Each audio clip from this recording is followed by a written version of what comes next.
We had lost everything. I had like a duplex I was renting out. Both tenants quit paying rent because you couldn't kick anyone out. Lost my business. My partner, she's a chef, and she had 2 seasonal gigs, and they both shut down because they weren't essential.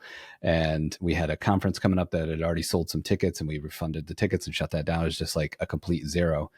And I came from nothing. So I was like, well, I've been back to nothing a couple times. So I'm not scared of like zero, but I am kind of frustrated that it keeps seeming to happen in one way or another. And this time it was completely out of our control. And that's a little extra frustrating. And it kind of built up. And there was a night, kids are in bed, we're sitting on the couch. I look over at her, and she's an incredible chef and executioner in that space. It's crazy. So I'm looking over at her. I know my own history and past. And I said without really thinking, we are both way too fucking talented to be this broke. And what was kind of coming out of me was like, we both should already be to a point to, even with a recession or even with a pandemic, we should have something to fall back on, even if it only lasts us 6 months or 12 months or whatever. But we have nothing to fall back on except our talents. And I'm so sick of being that person, So it's kind of the genesis of. So here's the thing. Putting yourself and your ideas out into the world is one of the hardest things you can do. Let's say you want to create videos to share your expertise with the world. As soon as you sit down in front of the camera to hit record, your confidence drops. Imposter syndrome kicks in. Awkwardness and self-consciousness start to overwhelm you. And sometimes these feelings are so overwhelming that you just don't hit record. And all that expertise, all those insights you've earned through years of experience, they never reach the people who actually need to hear them. But what if it didn't have to be this way? What if you could give yourself permission to be great instead of overwhelmed with insecurity every time you go to hit record? Today, I'm talking with Dan Bennett, founder of Hot Sauce Studio. His mission's simple: help remarkable people look and sound great on camera so they can use video to grow their business. We dive into why video is the ultimate mirror, aka how it forces you to confront who you really are. We break down the fears that keep creators playing small. We explore the inner struggles we all face when we're building something meaningful.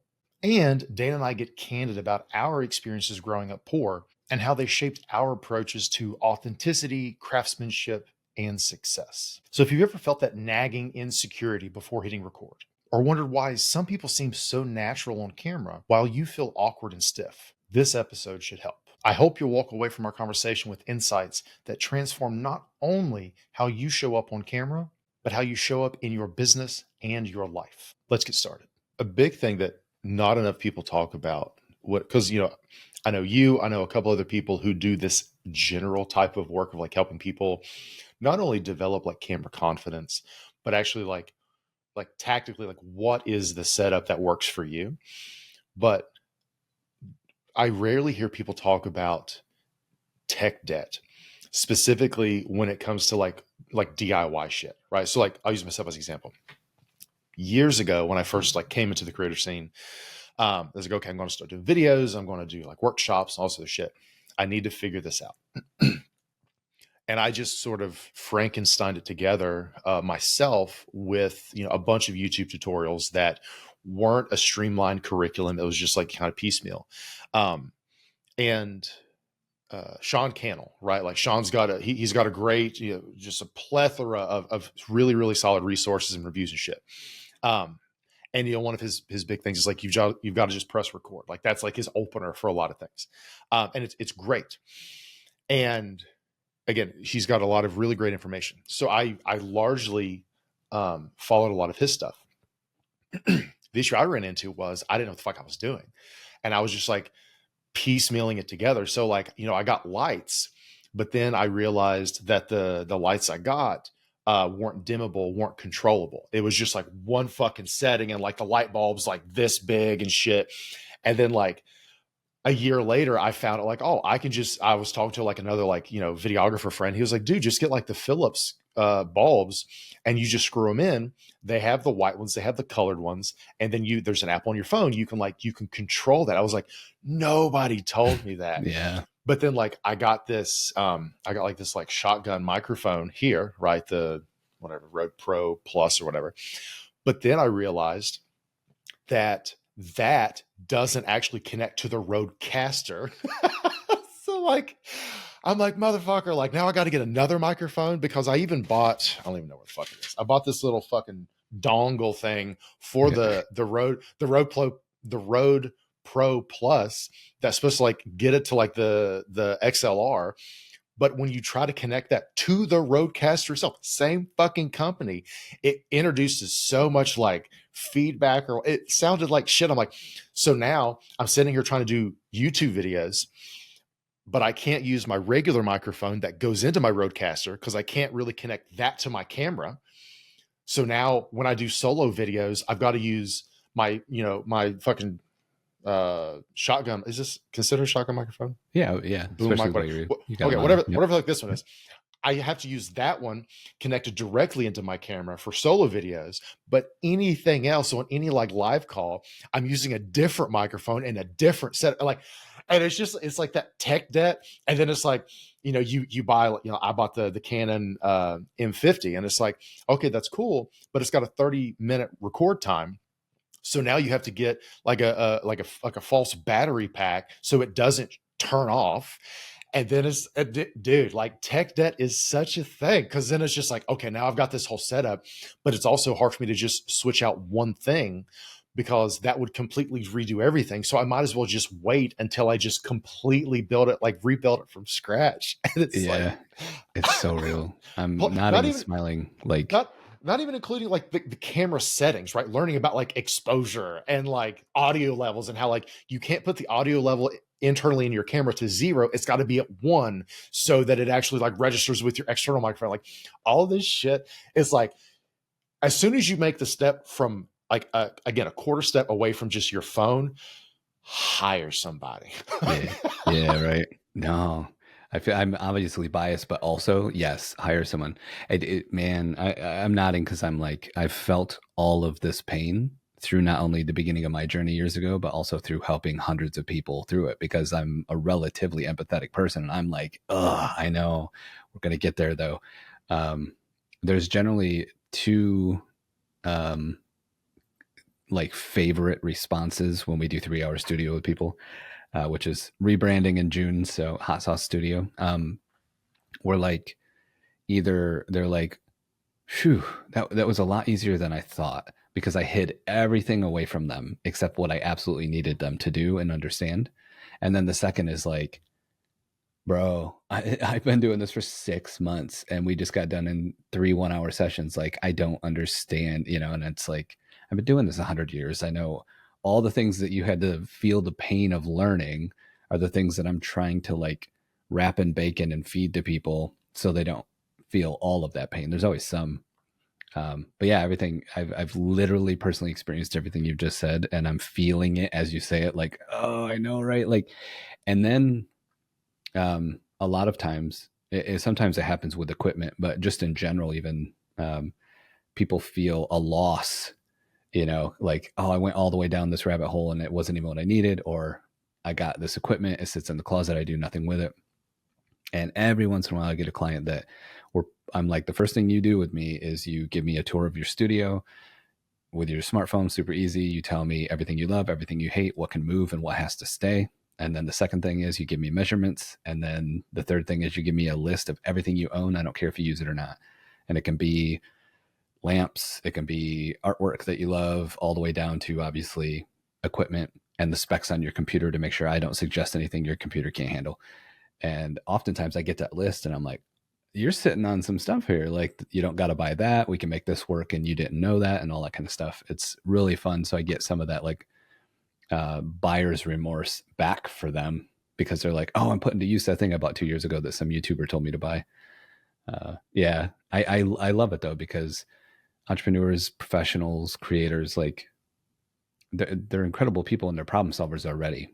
So I can't always eliminate all the pain, but I can kind of reduce friction between A, B, and C, and then watch them go, oh, okay, yeah, I got this now. From here on out, like I can sit down, I can hit recorder, I can go to a call, and I don't have to be a videographer. I can just be me.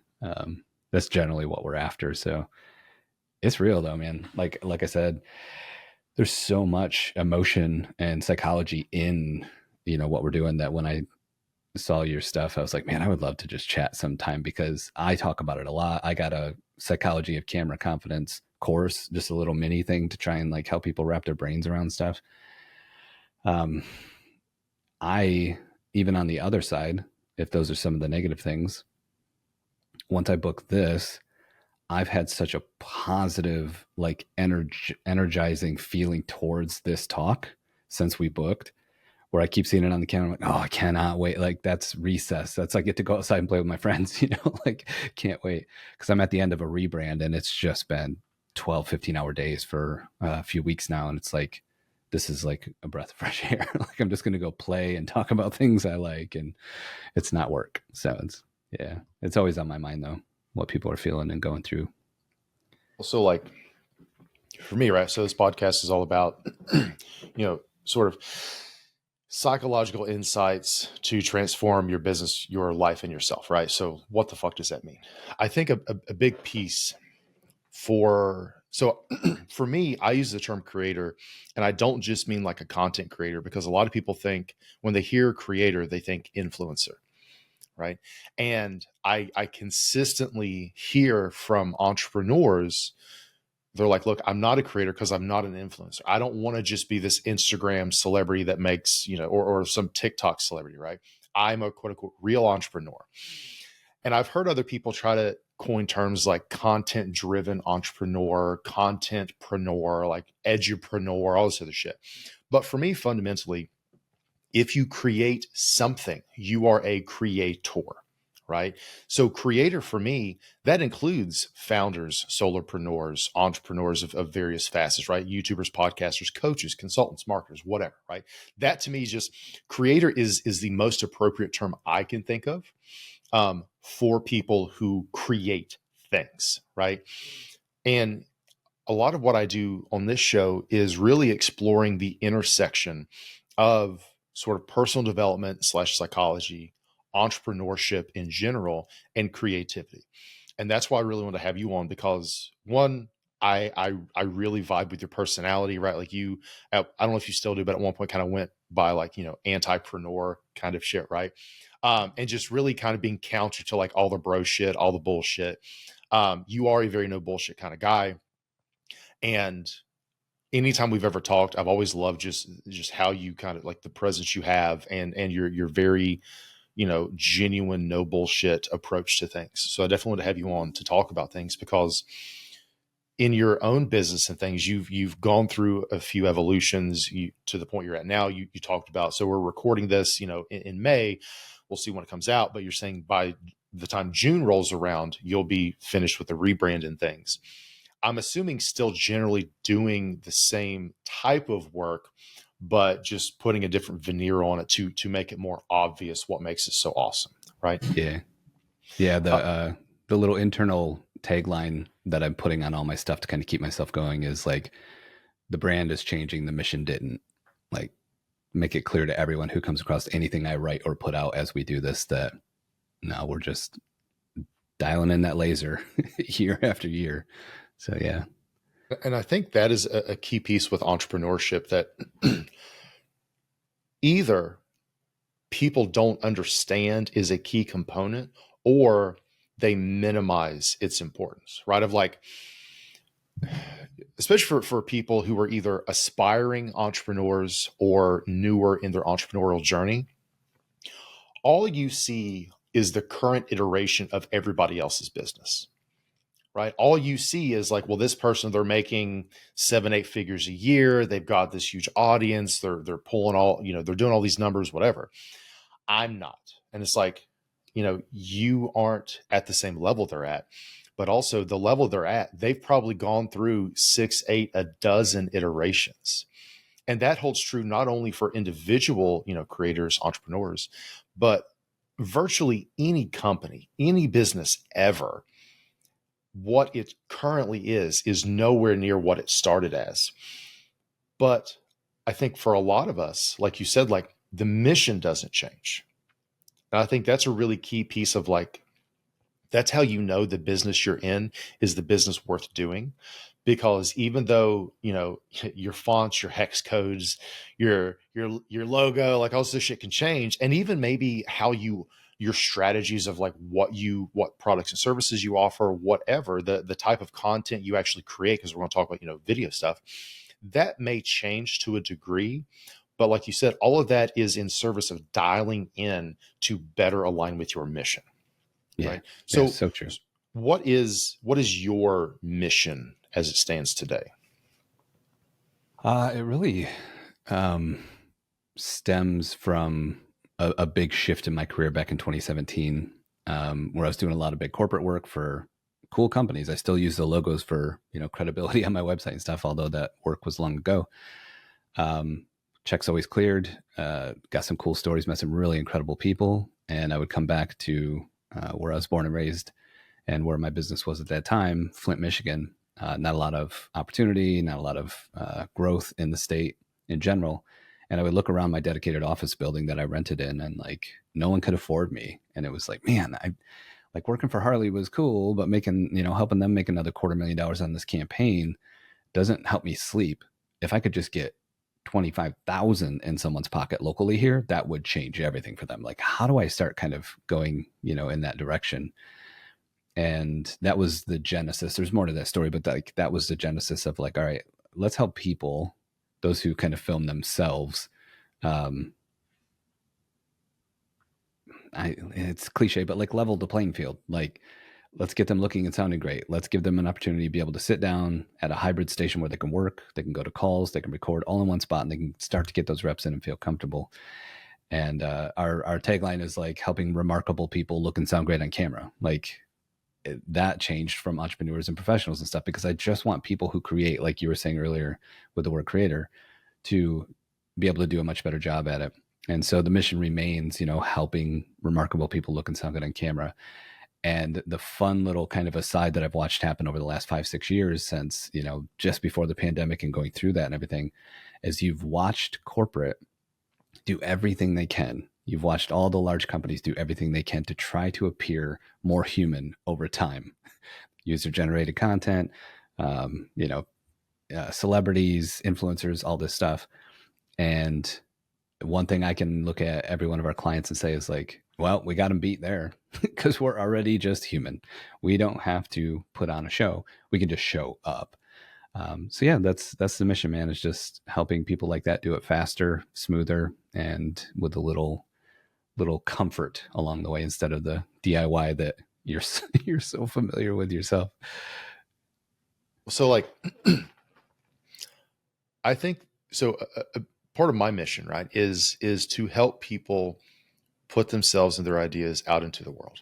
All right. So I'm a big fan of the Stoic concept of memento mori, right? So like I've, my whole like right tattoo sleeve is dedicated to it. Memento mori, remember death, remember you will die. Not in like a depressing way so much as like using mortality as a motivator to live fully. So like, how can you make the most of the time you have? Not in like a productivity bro, like you got to optimize fucking everything kind of thing, so much as what is the work worth doing? What is the work only you can do? How can you do more of that? How can you align your day-to-day with furthering that mission for you personally?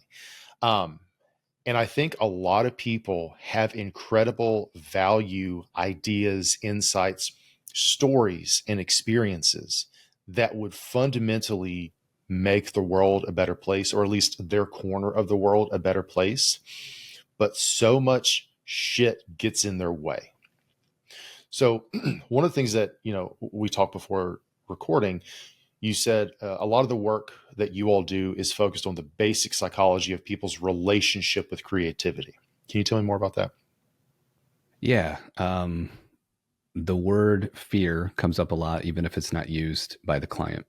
And I can trace this all the way back to the beginning of my video career. Got lucky pretty early on, got some decent sized contracts with some universities and then some Fortune 500 companies.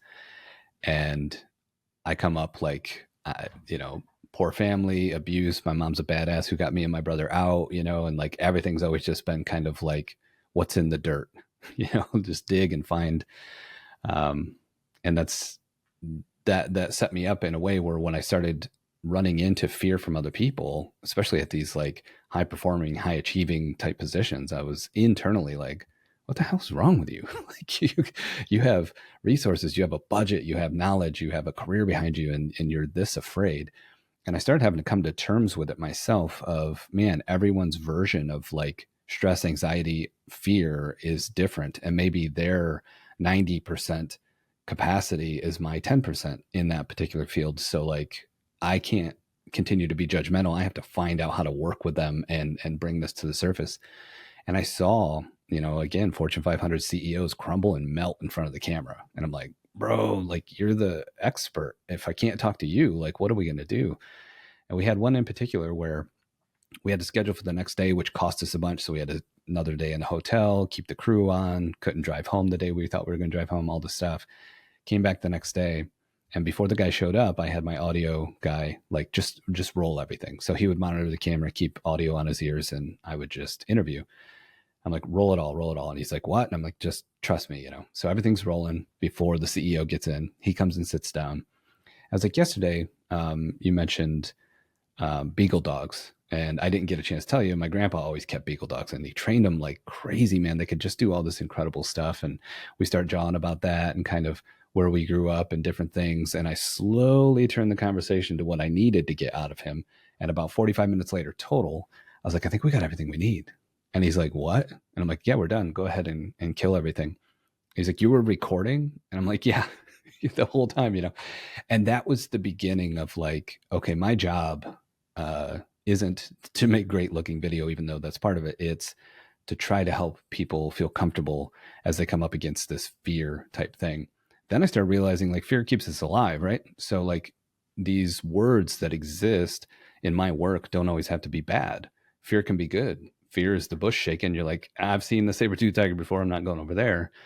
So we can use it to our advantage and we can call it out and we can come to terms with it. And I think that's kind of, it's a little bit heady for video content, but it really is the terms that I think in when I'm working with people, because as they start to come to grips with these things, they get better on camera. And it's so cool to see people come into their own. I have a big slide that I use, excuse me, at the end of any kind of workshop I do that breaks down into 4 pieces.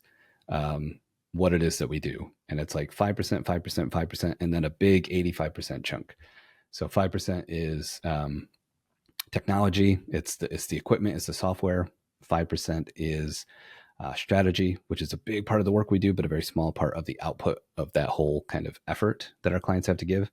5% is distribution. Where's the video going to live? What's it going to do? Or are we playing by the rules of that platform? Yada, yada.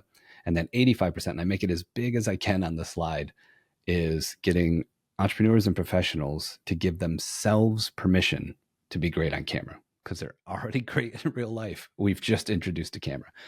And that really is, I think, the work that goes into just coming up against fear, which I still feel myself on a daily basis. I love that you bring those things up, because like those same things come up in a lot of the work that I do, whether it's coaching or the trainings I do, the community I have, all that, of like, one, most people are waiting for permission to do the thing. Either they're waiting for outright permission, or they're looking for like validation of like, oh, this is good enough. You can do this. You're allowed to do this. And it's like, you can wait your entire life for permission because nobody's going to give you permission to do it. Right. And, there's a ton of reasons like why we've kind of become conditioned to wait for permission, but so much of, like the work that I do, eventually turns into, because, I'll work with, very successful entrepreneurs, creators, founders, whatever, again, whatever term you want to put to it. And they'll be like, I really want to do this. All that makes sense. And like, that's literally all I say. They're like, oh my God, really? Like, okay, cool. Like you see it too. Like, I'm not insane. Like this actually like, okay, I can do this. It's like, motherfucker, you're the boss. Yeah. If you want to do it, you can. Who the fuck's permission are you waiting for? Right. And it's just like, we don't trust ourselves nearly as much as we need to do the things we deeply know we want to be doing. We should, quote unquote, should be doing. Right. And another big piece of that is fear. So like, what I've seen, I call them the four horsemen of fear. The most common limiting beliefs I tend to see across all the entire spectrum of business or any sort of like creative endeavor, typically fall into one of these four categories, which are fear of failure, right? What if I'm not good enough? What if I'm not smart enough? What if this fails? What if nobody buys my thing? What if nobody watches the video? Fear of ridicule. How will they respond? Whoever they is, right? How will my friends and family react? How will my peers, my customers, what will they think? Fear of uncertainty. And this is where a lot of it comes into like analysis paralysis of like endless YouTube rabbit holes of like, okay, what camera should I get? What microphone? What this? What that? Like, how do I do, my backdrop, whatever. Because you're so afraid of making the wrong decision, you end up making no decision because you feel like you have to wait until you feel ready before you move forward because there's so much uncertainty, right? And the fourth one, which fucks up so many people that doesn't make sense at first, is fear of success. And the reason that is for most of us, success represents crossing a threshold, like achieving major success, however you define it, is crossing a threshold. Well, if you've never achieved major success, however you define it, you've never crossed that threshold. So that version of you is alien, is foreign, is something you do not recognize. And we reflexively recoil from things we don't understand. Right. So it's like if you have a habit of like self-sabotaging or like, you make incredible progress, but then like right once you get to like the finish line, something always seems to happen. That could be a fear of success. And it's like one guy I worked with, he was like, look, man, I've been the underdog my entire life. If I succeed, I'm not the underdog anymore. I'm afraid I'm going to lose my superpower, my competitive advantage if I succeed. I've heard other people say, if I succeed, I could become like niche famous in my industry. And I'm just a guy. I don't think I can handle that level of influence in my industry. I'm not ready for that. Other people say, fundamentally, I don't think I'm worthy of success. I deserve success. So like those are the fears like I consistently see people like whether you're like brand new into business or like legitimately do like 7, 8+ figure, founders and shit, serial founders, VC back bootstrap, like everything in between, they also struggle with it to some degree. Yeah, dude. Clip that, send it to me. I'm gonna put it on repeat. Like, I'm literally it's writing a book on this right now, so like you're good. yeah, I'll send you a copy once dude, it's out. I love it because you can tell when people know their stuff.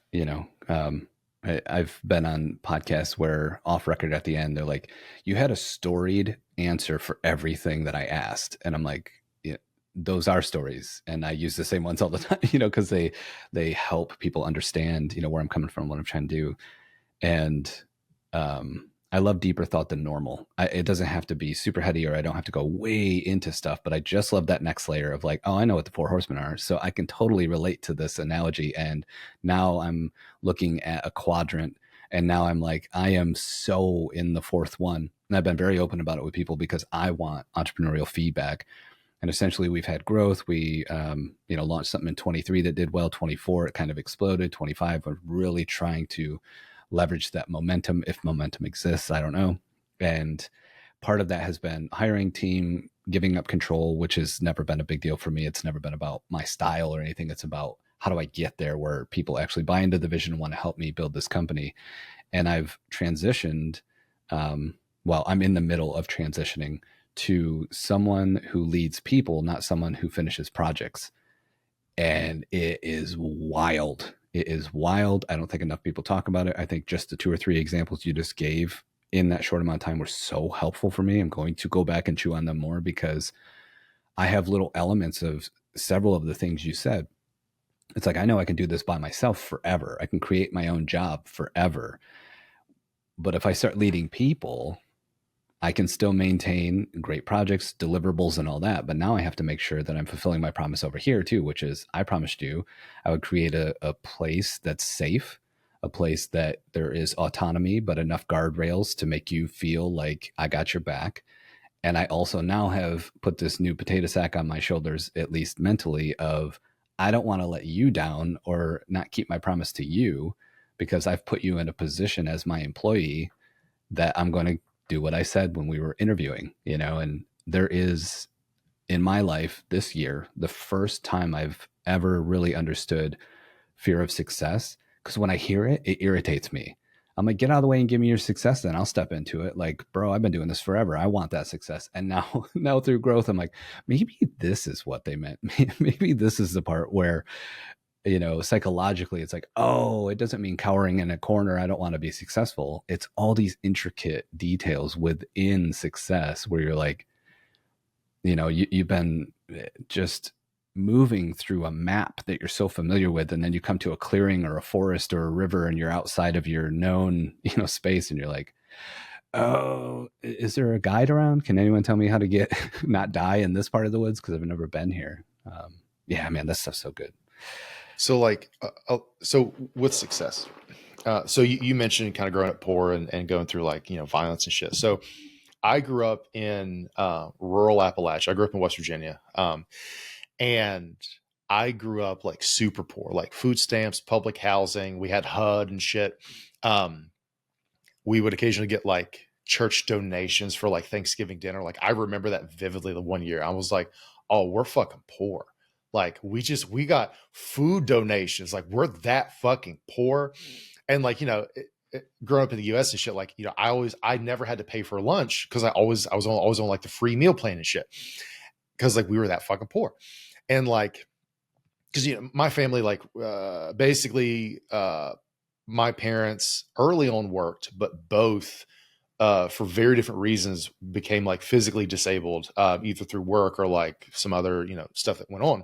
So like from like elementary on, neither of my parents worked. So like I was never a latchkey kid. My parents were, and they're divorced. So like it was a different households, but like they were always home. Like I always knew mom and dad would be home. Right. So like the first time I heard about a latchkey kid, I'm like, that's fucking weird. Like my parents are always home. But like, I also, not growing up at a certain point, my mom had a boyfriend who was an abusive drunk. So like, I remember vividly one time when my baby brother, he was still in a crib. I woke up to this guy throwing my mom down, like the single step in our 1-story house, and putting a rocking chair on her throat and sitting on it to like strangle her and like try to like crush like her throat and shit. And this is like 2, 3 in the morning. So like I'm woken up by this violence and shit. And I like run into the kitchen where my brother's crib was. And I just like, I'm trying to like protect him. And I'm like in my head, and I'm like 8, maybe 7, like I think 8-ish, because I was 8 when he was born. And I'm like, I know I can't actually protect anybody in this household because I'm a fucking 8-year-old.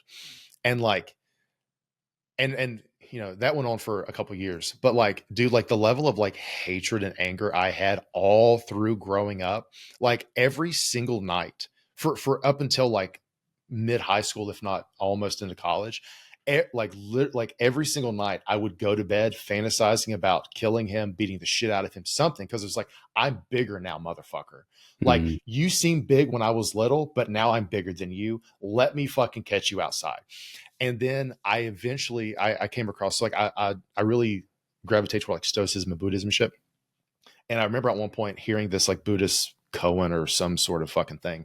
And it was like, holding on to anger is like holding on to a hot coal with the intention of throwing it at somebody else. And it's like, no matter how much damage that could do to that person, you cause so much more damage to yourself holding on to this anger and resentment. I was like, fuck, man, like I've got to learn forgiveness, not because he deserves forgiveness, but because I deserve peace. So like I went Mm. through like that whole like personal development journey that was, and then I later, went into psychology and shit. But beyond that, I always identified as a poor kid. And I've written a piece about this, but like growing up, I thought I was a juvenile delinquent. My fiance, who's getting her PhD in criminal justice, she was like, "You weren't a delinquent. You were straight up committing felonies because juvenile delinquency is just it would be legal if you were an adult."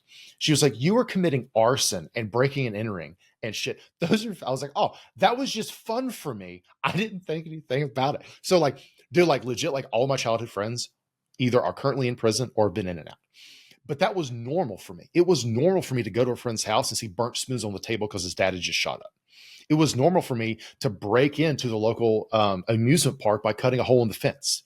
Like and catching shit on fire. That was normal, right? And I always had that identity of the poor kid, because when you're a poor kid, lower middle class people look rich. And went to college, and I was still the poor kid in college. Like most of my peers, my colleagues and things, they came from middle class or upper middle class backgrounds. I ended up specializing in addiction treatment as a psychologist, because those were the people that I understood the best. I understood people who you were addicted to shit, and angry teenagers who were super oppositional, because I'm like, I know those people, right?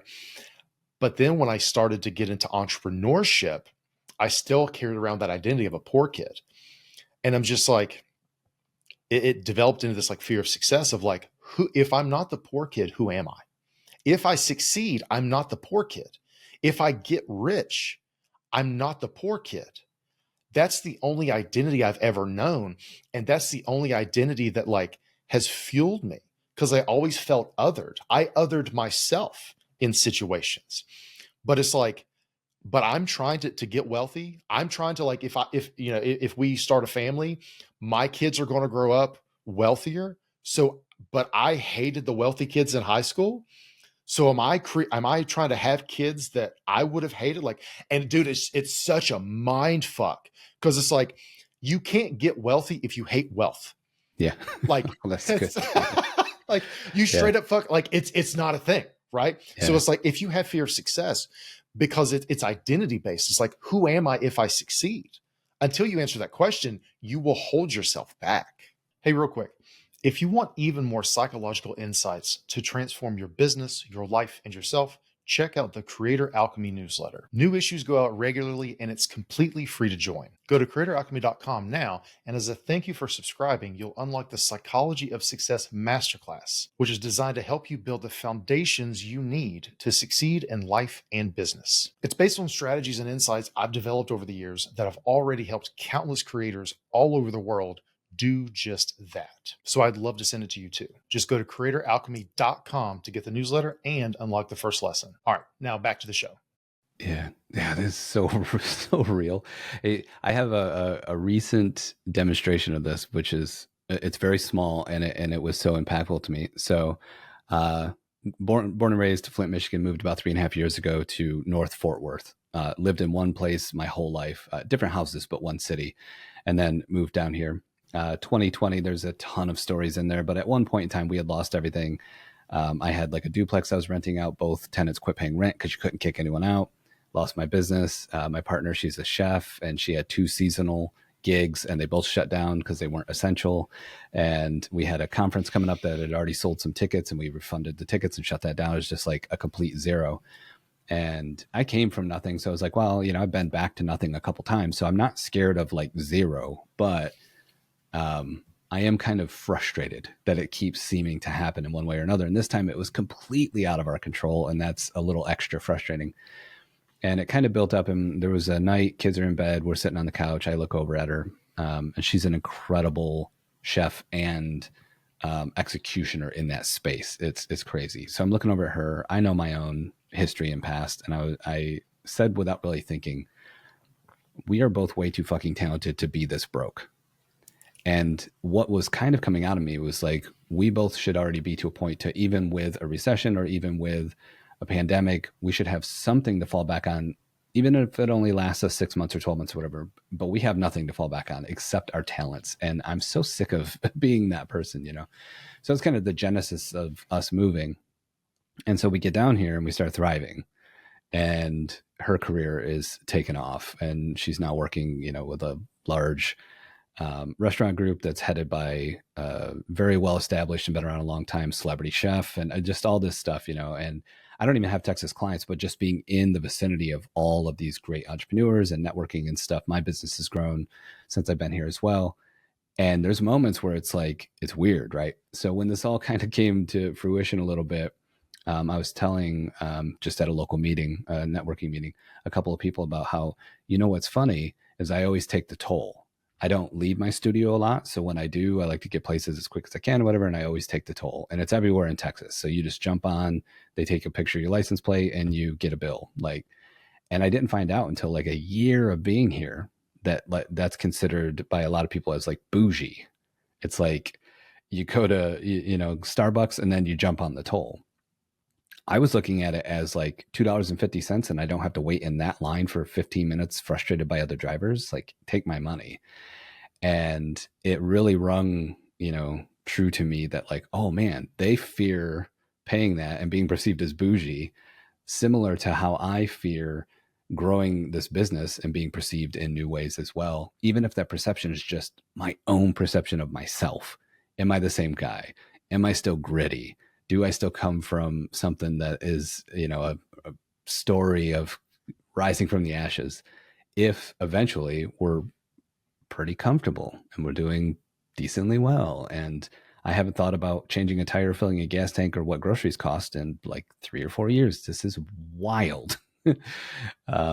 Yeah, it's brand new territory, and I think we need to have conversations like this on a more ongoing basis, because I know a lot of, I was part of an online community for a while called First Gen that was all first generation entrepreneurs, no business school, nobody else in their family to help them.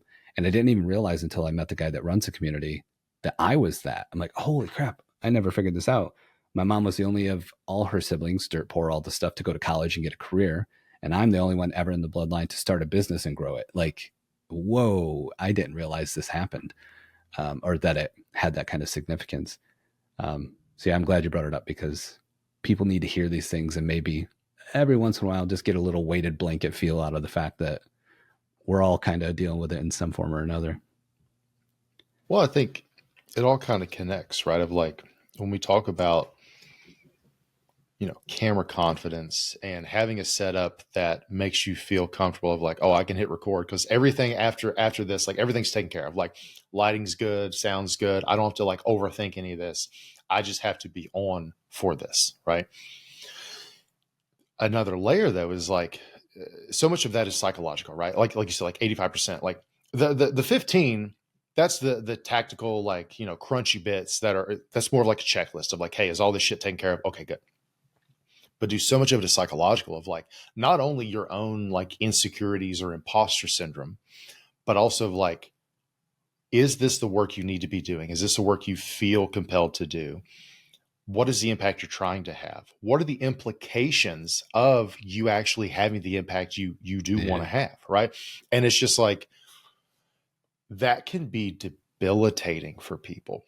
But also, like, as you're working with your clients on some of these things, you're also experiencing them yourself, because you're also the entrepreneur. You're also the poor kid who came up first generation. And then it's just so like, for yourself and your own like internal journey and like sort of ups and downs, lessons learned, struggles, right? Let's start there. Like, what has that looked like for you? And like, what have you kind of come out of that with like wisdom? Yeah, one of the big ones, it is representative of many other things on different topics, but they all kind of hit me in similar ways. Was discovered. So, like I said, we lost everything. Jax took a credit card she probably shouldn't have, and rented me. There's like a place, it might still be around, called Outdoorsy. It was like Airbnb, but for camper trailers and pop up trailers and RVs. So you could get someone else's gear. And she rented me a pop up trailer and was like, go. And I didn't even know where I was going, right? So it's a great story. I end up at a campground that was unopened, that was on land that a friend of mine had bought and was going to eventually make back into a campground, but there was nothing there. And he's like, one spot has power and one pump has water. You're free to go. And so I took this pop-up trailer into the northern lower peninsula in Michigan and just went out into the forest and spent about a week and a half with a whiteboard, a single book, a couple of documentaries on an iPad, and just no agenda. Just I wanted to go find what was next, find myself, whatever.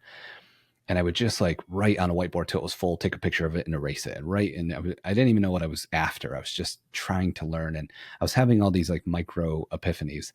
And one of them that I alluded to earlier was like, I would see people because I came up so hard and they would be complaining about this shit. And I'd be like, I mean, bro, like, I'm not here to one up you and I never will, but like, I could tell you some stories. Like, man, that's really what's holding you back. And then I cried. And I'm like, why am I crying? Like, I'm an emotional person and I will allow that to happen, but I didn't know why it was happening. I was just, my eyes were welling up and I'm like, what am I feeling right now? So I just kind of sat with it. And this little camper at the stupid little table that becomes a bed, like I'm just sitting there in the middle of the woods, like, what is this? And then my brain took over, thank God, the part that's doing the work for me, and I don't got to think about it. And it was like, bro, that 90%, that debilitating thing they're going through could be your 5%. And you're looking at it like, that ain't no big deal. Just push through. And that is the wrong thing to say to someone who's feeling 90% overwhelmed. And that little lens struck me so hard, not just because it was an epiphany, but because I am already a caring, empathetic, kind person. So if I was overlooking that still, even though my makeup is to be empathetic, what else am I missing? And there was a lot of them. And it wasn't all just about me becoming a better person. It was all kinds of stuff in different categories. But I think that's like representative of what happened during that, July, August, September of 2020. And luckily I had a podcast out at the time. So I made solo episodes, little short ones, just kind of documenting my story and stuff that I still go back to and listen to. And it's almost like it's a different human.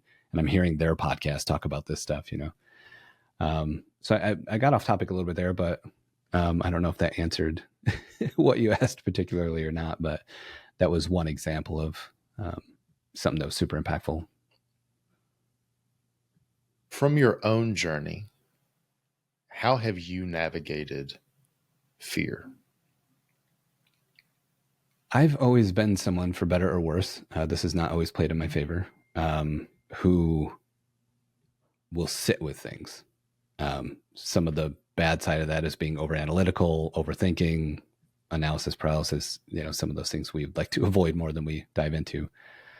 And I'll admit, growing up gritty and, in the hood and different things, you do adapt some of that kind of like, man, you can't tell me nothing, like, get out of here, and all that kind of vibe. And there is sometimes some pride that comes with, man, you don't even know where I'm from. That's like a lot of times you see people fight and they're like, bro, and they're in a different state and they're like, I'm from Detroit, and it's like, okay, does that make you an MMA fighter or just really adaptable to the cold? You know what I mean? But so you carry some of that, and it's like, I come from a place that's kind of tough, and I think that makes me resilient. And there's a little bit of badge of honor there. So in the beginning, especially going into entrepreneurship, it was like, I'm not afraid of this. Like, I'll sit with this or whatever. And then I started to, and this came out through my music. I used to be in a band and tour and stuff. And I wrote a little bit about this metaphorically in some of my songs. Like I always viewed it as like playing poker, like an old gritty Western or something. I'm like, we're dealing cards, a couple guys sitting around, then in comes the Grim Reaper. It's like, yeah, bring your money over here. Let's do this. So I always viewed it as like playing poker with fear. I'm going to sit down. I'm going to get to know you. Maybe you're not that bad of a guy. I don't know, And through that kind of like, I'm tough, I can handle this, I'm going to sit with it. I started to veer away from just running away from things or making excuses. Now I still do both of those things. I just am doing them less, and I'm aware when I'm doing them. So at least when I'm making a bad decision, I'm like, this is probably not a great decision. You know what I mean? So I think that's kind of been how I approach it for the most part, is not being afraid of it. And then the next thing is to like, it exists. It exists. I'm not saying it doesn't exist. It exists. So what's next? What questions do I ask? Where do I go next? And this personified itself in an image that I put out every like 6 weeks or so, every time I run across it in my folder. And essentially what it is it's a guy in a suit with a briefcase running, and he's running away from something, and he's looking back behind him up at this wall, and there's a big shadow on the wall of this scary demon monster. And then I did all this in Photoshop. Like, I bring the shadow down to a point, and on the ground behind him, where he's not looking, is a tiny, cute little monster guy. And the light just makes it look huge as a shadow, and the shadow is what he's running away from. And the whole point there is, I'm not saying fear doesn't exist. I'm not saying the problem that scares you doesn't exist.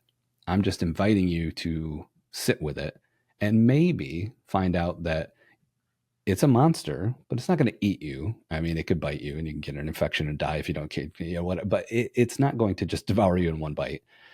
And maybe in working together, we might be able to put that in a cage and feed it and keep it safe, but like over there. And occasionally it'll get out and poop on your floor like a dog would. But like, I think this is a way that we can potentially process through this. So yeah, that's when I think of fear, I think very much metaphorically and almost in reality, where I'm like, get in here, let's talk. Because if you're here, might as well figure out what's going on, you know? Yeah. I for better or worse, I invited in the door. So then how does that show up in the work you do with clients? Um, I think part of it ties into what you said earlier, giving them permission. I think, like you mentioned earlier, I carried a moniker and still do for fun. And if I ever write a book someday, it's going to be called The Antipreneur. I always loved that people could read a thing and know right away, like, are you anti-entrepreneurship or like anti like the way it is? And I could go right into, yeah, I don't like the status quo, snake oil, guru, bleh. There's your way. Let's develop what that is, you know? So yeah, I think those things kind of come into play when, you know, I think about processing through some of this stuff and how I approach it. One thing you said is that video is the ultimate mirror. What do you mean by that? Yeah, this this ties into fear too. I think the reason that entrepreneurs have such a hard time, again, creator, anything that falls under the category you mentioned earlier. I think one of the things that like comes into play a lot there is that they know how to problem solve. I can almost always say to an entrepreneur, even if I decide not to, you've done much harder things than we're about ready to do. You've solved bigger problems. You've, you know, hired, fired. You've gone through incredibly tough things. This won't be that tough. But at the end of the day, when the red light comes on and then the upload button is clicked, I mean, you are naked. No matter how much you try and cover it up, even if all you do is give a tiny little opinion in a 10-second video, you're vulnerable and you're naked. And a lot of what we do in entrepreneurship or building a business or being creative is presenting the product out in front of us, and we can kind of stand behind it and hide a little bit. And video just ends up not always behaving that way. And when people create it, they often feel like they're looking in a mirror. And I think about this a lot, right? Because I use a mirror every day, but I rarely look at myself. I, you know, comb the beard. Do I have anything on my face? Brush my teeth. Yep, looks like I got it. You know, I'm out of here. I rarely stop and look at the human that's in the reflection. It's more of a tool for me.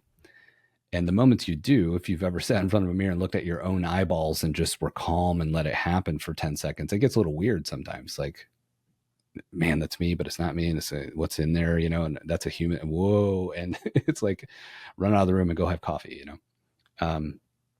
But we all know that self-reflection, taking the time to go through, trying to become the next stage of yourself and putting in the work that goes with that and all that is very much like a mirror. It's like looking at your own reflection and dealing with it, sitting with it and moving on. So I think video is, you know, whether it's, will people like me? Will they click it all? Who am I to share this information? Because I've only been doing this 3 years.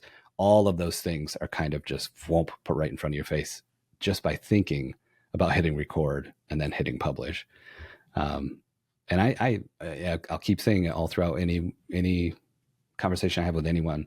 I still have days where, you know, I'm putting out a post that's like, I've helped hundreds of entrepreneurs look and sound good on camera. And then I'm like, but is that enough? Because I haven't helped thousands. I've helped hundreds, you know, and it's like, what am I doing? Oh, put the thing out. It'll help someone move on. So yeah, the mirror is almost literal, I think, when it comes to video. So part of that kind of touches on imposter syndrome. For me, imposter syndrome is sort of a symptom of fear of ridicule, if I'm going to connect it to the four horsemen of fear. But fundamentally, imposter syndrome is the belief that you don't belong in the room, whatever that room is, right? It can be a physical room, it can be a virtual room, whatever, right? I don't belong in this room because the people already in that room, they do deserve to be there. And they will immediately know that I don't belong as soon as I have the audacity to try to even enter it, right? Yeah. I remember when I was in grad school, we, for grad school, so I'm a psychologist by training. So in grad school, I was learning to do therapy, right? I'm a clinical psychologist by training. Um, and at one point in grad school, we did this outreach event for the homeless community. And again, this is in rural Appalachia in December. So it's cold as fuck, like freezing, sub-freezing temperatures. And the way it worked was the schools of like psychology, nursing, medicine, like all these different schools came together and we provided services. So like they could get like medical checkups, they could get, a quick prescription if they needed it, clothing, all this sort of shit.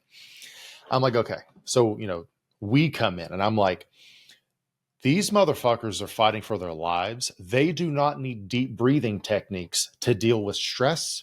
They do not need smoking cessation techniques to help them quit smoking. Like straight up, if the cigarette helps you get through the day, fucking smoke it. And so I went up to two of my supervisors who between them had like 50 years of experience. I was like, hey, when does this feeling like I don't know what the fuck I'm doing go away? And they looked at me, they're like, we'll let you know. Meaning even they were like, I feel like I don't belong here. Right. And like, clearly we provided a lot of help and value and things. But that was the day I stopped having imposter syndrome. Not because like I'm some like cocky fuck who like knows everything, which I'm sure I can come across like that sometimes. I accept that about myself, but it's more so of like nobody fully knows what the fuck they're doing. The only people who claim to fully know what the fuck they're doing are selling you snake oil, period. I've worked with people who are like the celebrity in their niche. And we've talked about imposter syndrome and they're like, oh yeah, I have imposter syndrome every day. I'm like, I told them, I was like, motherfucker, you're the reason other people have imposter syndrome. Right. And it's like, you give it to other people. And they're like, I have it every single day. Yeah. And just this idea of I don't belong in the room and this thought of who am I to do this? How do you, again, both internally deal with that, but then when it comes up in client work, how do you help them navigate that? Yeah, man. It's different for everyone, of course, but I think like acceptance is a word that comes up a lot in that work. I'm going through some brand training right now, and part of what they're hitting on is sorry to inform you, but your brand is often out of your control. Your content's in your control, but your audience determines what your brand is, and it's like, man, that hits so hard. So as I'm going through this training, I'm accepting that. I'm like, that sounds like truth to me. My 16 years of experience says that feels true. My gut says that feels true. I'm going to accept this. And I think that's kind of part of it. I wish I could attribute this to someone because I don't remember where I heard it, except that it was in a YouTube video. But I was watching a YouTube video about a month ago, and someone was like, people talk about imposter syndrome and they're like, no, you're just on your journey. You belong here, whatever. And generally what I end up telling them is if you feel like you have imposter syndrome, it's because you do, because you're a fucking imposter, which is essentially in a more poetic way, what you just said through your superior saying, we'll let you know. I mean, we are, and I accept that. I accept it because I can look at any micro component of what I do in video and relate it to film, and then relate that to a director and relate that to 3 Oscar or 3, whatever awards, and be like, I will never, ever achieve that, So I'm an imposter because I make videos, not films. I could take any component of what I do or help other people do and just say, I do not belong here. So I think acceptance is a big part of it. And oftentimes through that acceptance, giving yourself permission to be great on camera, you end up finding your own voice, your own style, your own niche. And then people look at that and be like, man, I wish I could do that, and you end up being the one, like you said earlier, that gives other people imposter syndrome. And I think the yoke that comes with that is you should be really open and honest and vulnerable about your journey. And that's where I think even good entrepreneurs, I won't name any names, but I know some lovely people with great intentions that do really good work that don't talk enough about how in the hell they got there. And I think that's part of the yoke we bear as anyone who's trying to educate other people, is you should at least spend a small percentage of your time talking about how you got there, the losses, falling down, scraping your knee, wanting to give up, all the things, to remain, human in this whole thing. And I think about acceptance all the time. I think about what's true, what's not, and what can I tell other people that's, I'm going through it too, to let them know this isn't just to make you feel good. You can get there. I got there. It's no, no, no. Right now, I'm still continually accepting the fact that I'm a voice in the video field and I can call myself an expert because I've been doing it long enough and I have enough hours and results. And that's okay. And I can also say, you know, does anyone else feel like they don't know what they're doing? Like that's okay to say, right? Even though you gave me money and I helped you achieve a thing, like I can still say out loud, like I don't know what I'm doing, right? Um, and then people sometimes will, like I said, in learning, branding, about how your audience determines your brand. Sometimes they determine your value and worth, and you don't want to always listen to other people's opinions on you, of course. But I think sometimes entertaining some of them or accepting again some of them is good. And I'll just tell a quick little story where this became real for me. I came back out of the forest, my little retreat or whatever it was, and I wrote an email to about 33, 34 people, and it was all people who were either previous clients who became friends over time, other entrepreneurs, people I respected, a couple of like college professors that I just met along the way and kept in contact with. So they were all like acquaintance towards friend somewhere in there. And essentially I was like, hey, we just lost everything. This isn't a pity party. I just want to let you know where I'm at. And I just want you to kind of like keep your ear to the ground. I don't know what I'm doing next. I don't know what I need yet, but I just want to inform the people that have supported me the most, are closest to me, about what's going on in my life. And don't send work my way. It's not that. It's just pay attention to what I'm doing. And if you see an opportunity to help, I would totally welcome it because we're starting over here from scratch. And I got 100% reply on that email. And I was like, oh my God. Like, I was in a band that toured and, we'd be 1,000 miles from home playing to 16 people. And it's like, oh, this is tough, So to get 100% reply on the marketing was like, whoa.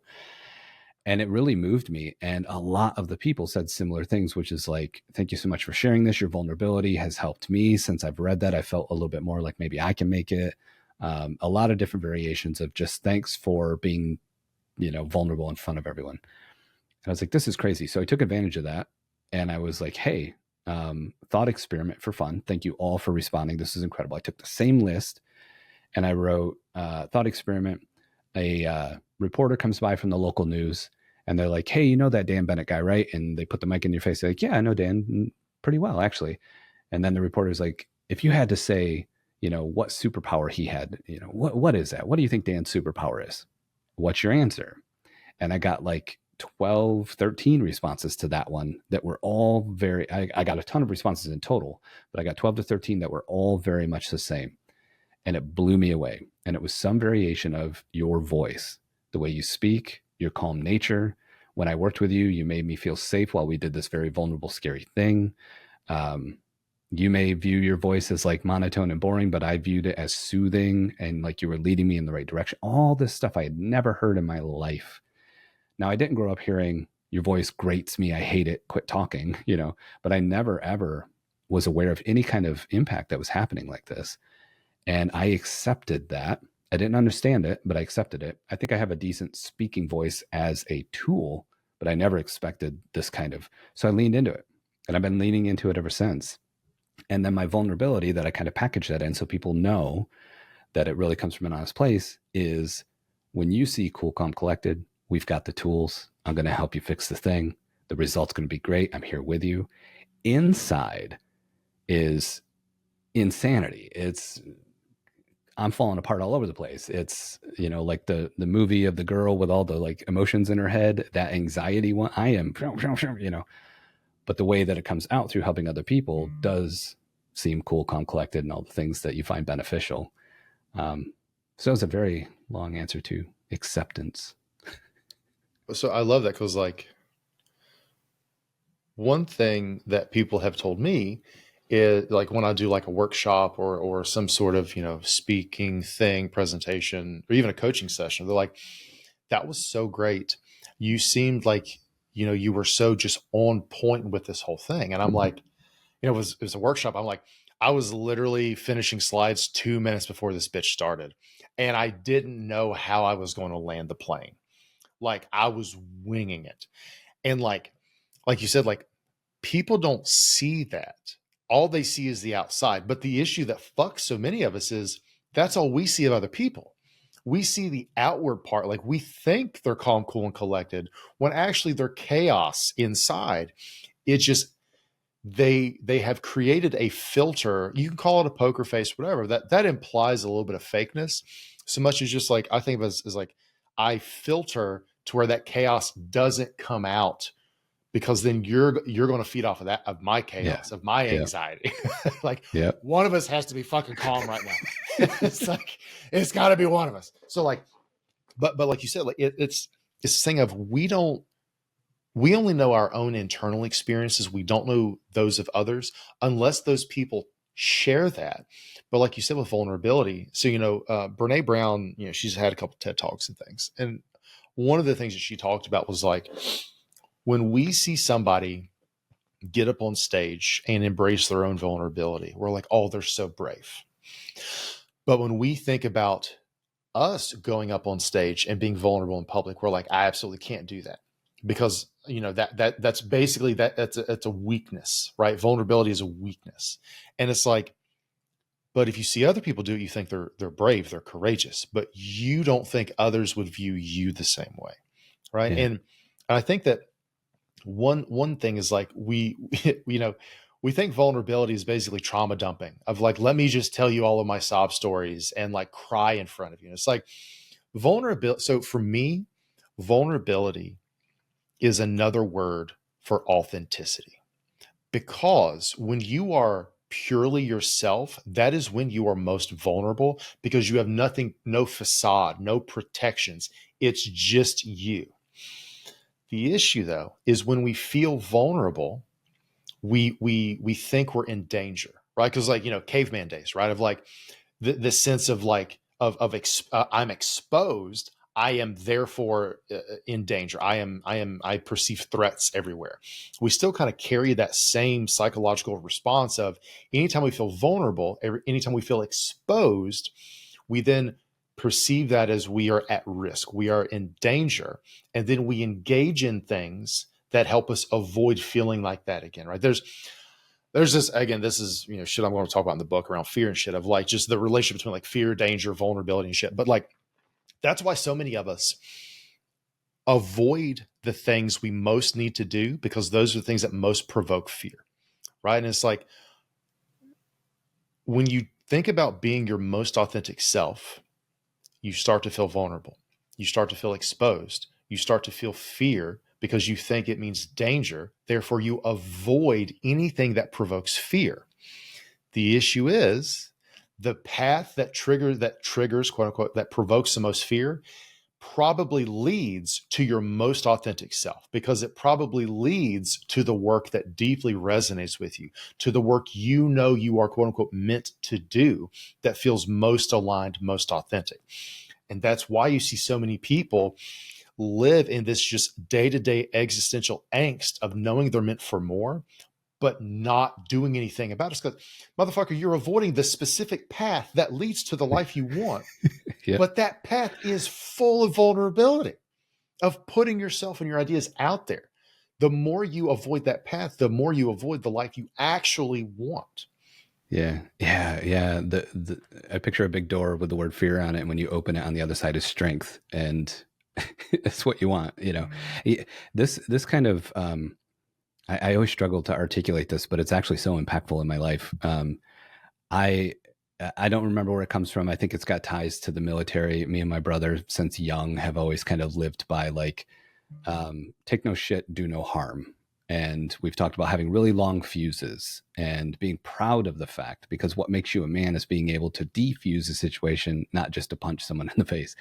And this thought of like what's kind of like cool and sexy to me is quotes like, yeah, it's the quiet one you got to worry about, and knowing I am the quiet one.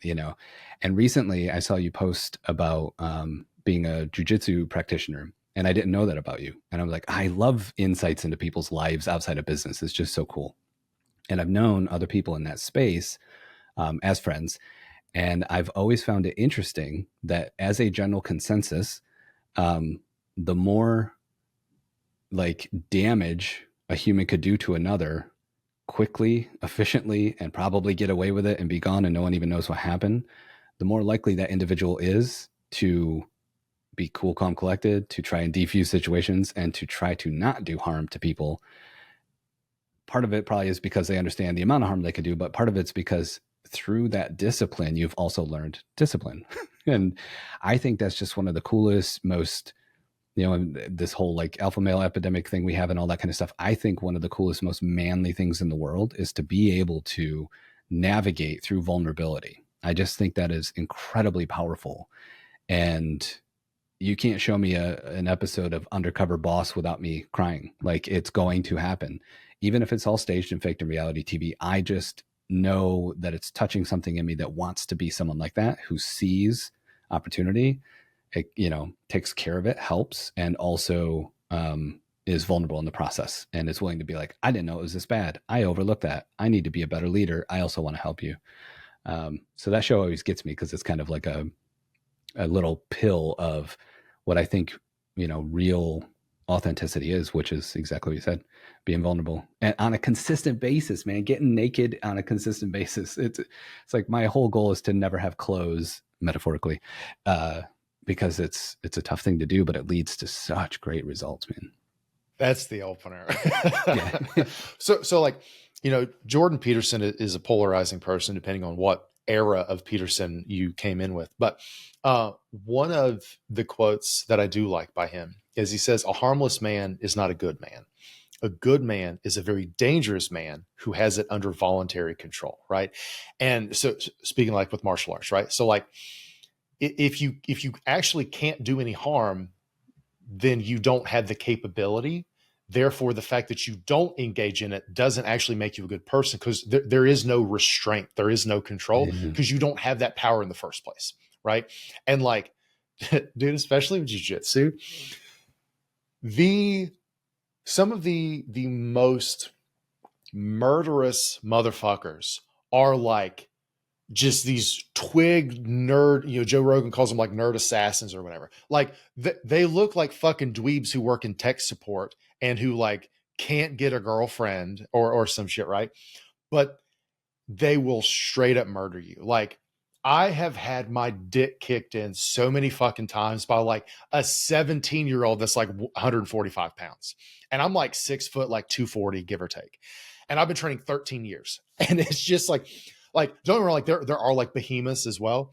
But like more often than not, the most dangerous motherfuckers in the room are the tiny people, because the tiny people had to learn to overcome the size and strength of everybody else. Right. And but yeah, like consistently, like the most dangerous people I've met, whether it is martial arts, whether it is military, whether it is like people who've actually engaged in various and sundry things, you never know it because they're so calm. They're so, and like, do like a brief story. Like at one point I was doing therapy. Some of the people I worked with were like straight up like convicted murderers, like not alleged, convicted. They admitted to it. And like, not even in like a serial killer way, because they weren't like trying to be like super charismatic, but like they were just so fucking calm.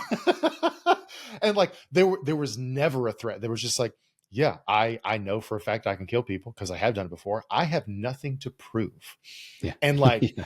and dude, like, and like some of the people I know who are like, Rangers or SEALs and shit like that, who like did in combat and things, like because they're like, buddy, I got nothing to prove. You can raise your voice at me. That doesn't do anything. You take a single swing at me, you will not wake up.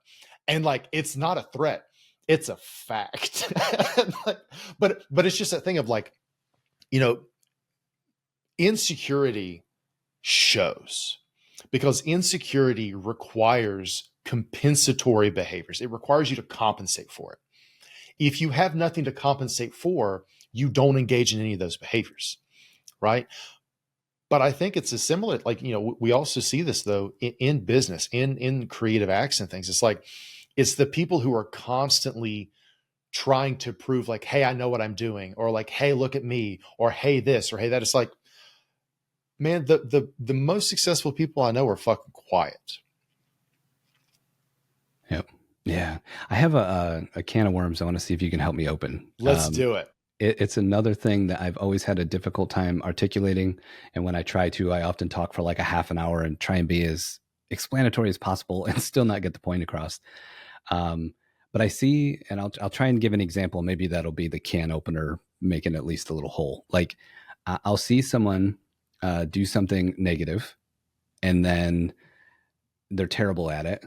And I have this response where I'm like, I mean, at least lie well, or like, at least like, gaslight to a point to where they don't know they're being gaslit. And it's not because I want bad things to happen ever. I hate that kind of behavior, and I would squash it all out if I could. But I still have this like, I mean, if you're going to be shitty, like at least do a good job at it. And then I think about myself and I'm like, if I were to be fill in the blank, a criminal, a killer, or whatever, I feel like I'd be kind of good at it. And I feel like you said, no one would know. And I feel like I would go about my day and be the guy that gets groceries and everyone's like, he's no threat. Um, so the can of worms is like, I, I feel a little bad every time I'm like, I wish you were bad better, because you being bad and bad at it really pisses me off. And again, I could just work around this for half hour and get nowhere, but like, that's this like feeling, this kind of like, I wish more people were really, really good at what they did. And I had no clue. And then I could discover that through relationship and, conversation and stuff like that. But do you have any thoughts on that, or did it make any sense at all Yeah, what I'm yeah. trying to point at? So I think just taking pride in your craft, whatever your craft is, right? I think that people who don't have a craft, again, whatever that is, right? Like hopefully your craft isn't lying or murdering.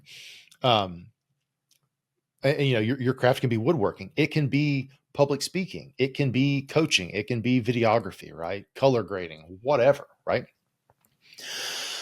But have a craft, because without a craft, you're sort of adrift, right? And like honestly, like your craft can even be being a father or a mother, right? Like some people are like phenomenal at that, and like there is a craftsmanship in their ability to do that, right? It's awe inspiring to see people who are legitimate like craftsmen, craftspeople, whatever gendered term you want to put to it, craftspeople with a given thing, because there's beauty in that, there's investment in that. Like you can tell how much effort went into something that looks effortless, right?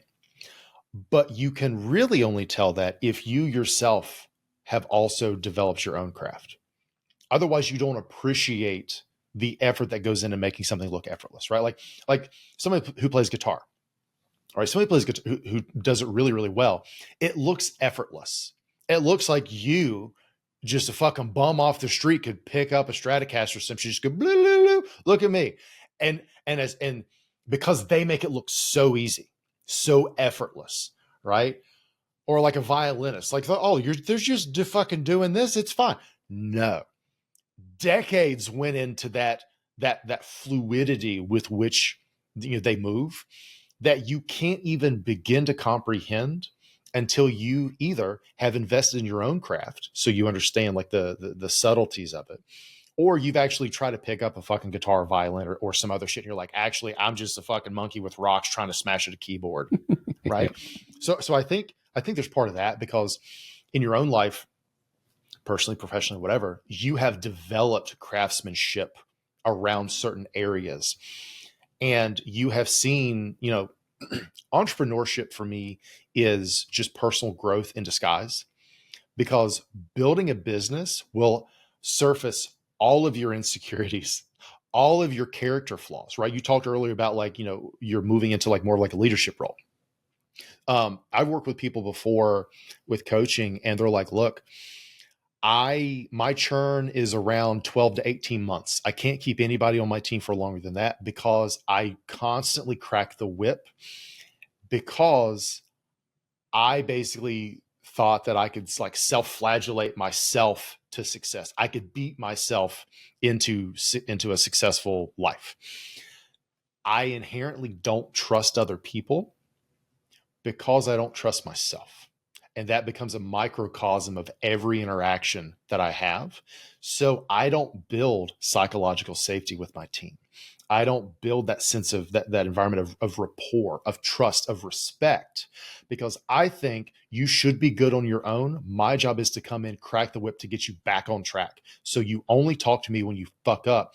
And I have such a high bar for quality, almost to perfection, and such a low tolerance for imperfection. And it's like, that starts with you. That is how you see yourself. And until you deal with that yourself, that will continue to come out in every single one of your interactions. So it's like, and that's what I'm saying, like entrepreneurship is personal development in disguise, because it's like, if you want to succeed in business, you have to fuck with yourself. Yeah. You have to deal with your insecurities. And even like, some of the work you do, like with being on camera and shit, it's like, if you don't believe in yourself, that will come across on camera. That will come across to your audience. And then that will impede your ability to succeed because you don't have confidence in yourself. And if you don't have confidence in yourself, how can you expect anyone else to have confidence in you?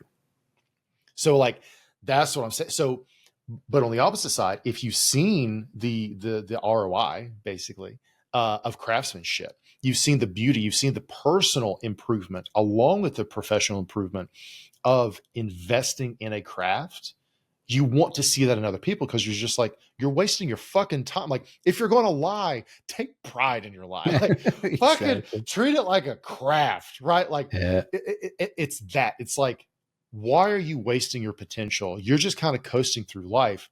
And it's just like, it's such a fucking waste. Yeah.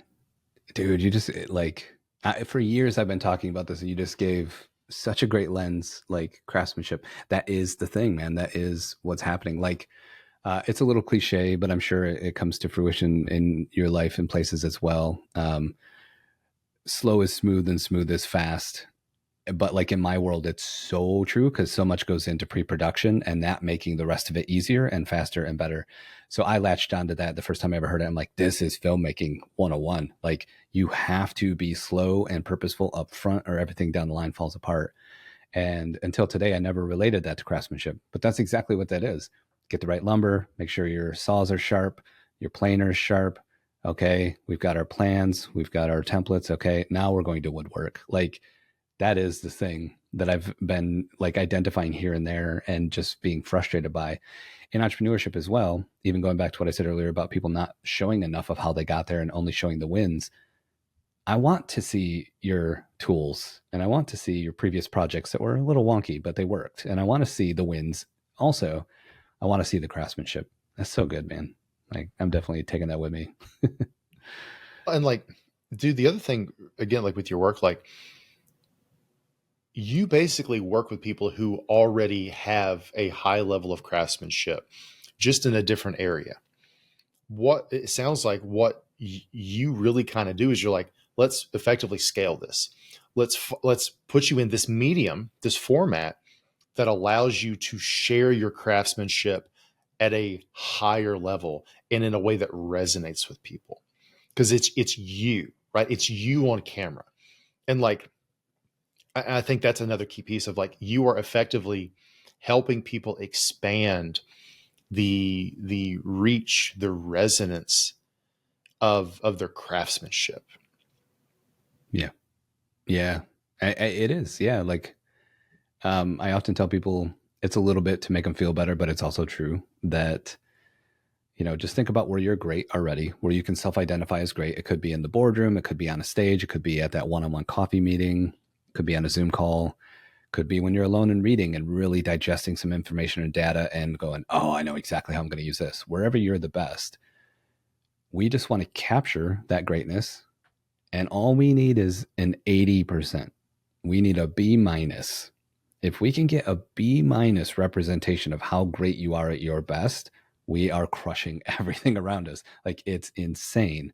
And oftentimes they can relate that just very basic analogy to like, well, I mean, B minus is when I kind of studied, maybe drank a little bit on the weekend and then rushed my paper and still I knew enough, So like, I think I could do that with video, giving them again permission to like, I just need a B minus. And everything from B minus to A plus is reps, how good you get on camera, how you ideate and come up with better ideas over time. All of the stuff that people are afraid of in video, that all comes after just getting to like 80%. And yeah, I wish more people would show that craftsmanship in their work, because most of them are already awesome. One like so I, like many people, was really inspired by like Peter McKinnon, right? Peter McKinnon, like his shit is so good, but he fucked me up early on because I was like, oh, I want to do color grading like Peter McKinnon. Like, I love his aesthetic. I'm going to have all this. And then, I was watching like Becky and Chris, and I was like, Yeah, I love them. love like the fucking matte blacks and like the Yeah, dark, moody cinematic. I fucking loved it. So I was like, okay, my YouTube videos are going to be like this. And like, dude, I spent one, obviously, like I have a fucking Canon M50. I've got like an entry level, like, I don't like mirror. I think this is a mirrorless camera. I don't even fucking know. Whatever the fuck kind of camera this is, clearly I don't know. I have an entry level camera. They're dealing with like $1,000 cameras and lenses and all this other shit, right? And like they have a background in it. Plus, they know how to use, the high end color grading software to eventually resolve with all the fucking hardware fiddly bits and shit. I don't. And like, I tried it for a minute, and it was obviously at the very beginning, it's a huge learning curve to just learn the software. But even that, like the amount of effort that went into it, and I wasn't even like recording in log or whatever. Like I was just fucking, like I didn't know what the fuck I was doing. Everything was so much harder. But then one day I was like, look, what am I trying to become great at? I am not trying to become a world-class editor or color grader. What I'm trying to become world-class at is speaking, is helping people, is sharing my knowledge. That is my focus. I want to help people put themselves and their ideas out into the world. I want to help them reach their potential, however they define it, so that they do not waste their life and then get to their deathbed and look back with regret at all the things they wish they would have done and actually could have, but didn't out of fear or something else. That is what I'm trying to become world class at. So anything that isn't what I focus on. And just like that idea of like, what am I trying to do right now? I am not trying to be a world-class color grader. That helped me so much of like, okay, then I'm not going to fuck with color grading. I'm not going to try. Like, would it be cool to like one day collaborate with some videographers and like do the cinematic thing? Of course. But I will deal with craftsmen where that is their craft. I am trying to become a craftsman at this craft. yeah, That's what collaborations are for. yeah. It's so good. Yeah, or get into a size where you hire people and you're like, you do that fancy stuff. I'm just talking, dude. And I'll say this on record and 1,000 miles away from just saying it to be nice. Like, you are doing the thing you just said you're trying to do. And I'll give you an example, man. When I listen to your stuff, when I read your stuff, when I watch your stuff, I see this pattern often come up that is just, it's so sophisticated and clean, but it's also so simplistic, like many great things are once you finally hone them. And it's kind of this run of, hey human, hi, I'm human. Hey human, here's this very complex thing. Oh, and earlier when I was human and you were human, I nodded at the fact that like I went to school for this. I studied this. I've spent hours and hours and hours inside people's brains and my own, and all that stuff. So what I'm going to do for you, because I care about you, is I'm going to move to this next stage where I take very complex thing, but I need you to know it because it is important, and make it very understandable through either story, analogy, metaphor, or my favorite, which I don't think enough people that make video do, including myself. I'm under the bus. I'm climbing out. Hey, concept, example. By the way, that example is a real world thing. I took the time to look, another creator, a little article, a something, where I'm like, you should do this thing. Oh, by the way, a quick example. And you've done that on this call several times. You've taken me down that exact journey of, hey, human, I'm also human. By the way, I've got credentials. I don't need to talk about them a ton, but they're there. Complex subject. By the way, the 4 Horsemen. I mean, you took me through, I can only imagine how many years you have in fear. And you made it this like 3-minute understandable quadrant where I'm like, yep. Oh, yeah. And that is, I think, craftsmanship. I think that is you accomplishing the thing you're setting out to do. It's incredible. And it's interesting to me because what I'm trying to do, if I ever make a dent in the universe, it's going to be by making, helping 10,000 other people make a dent, not through me making a big fat one myself.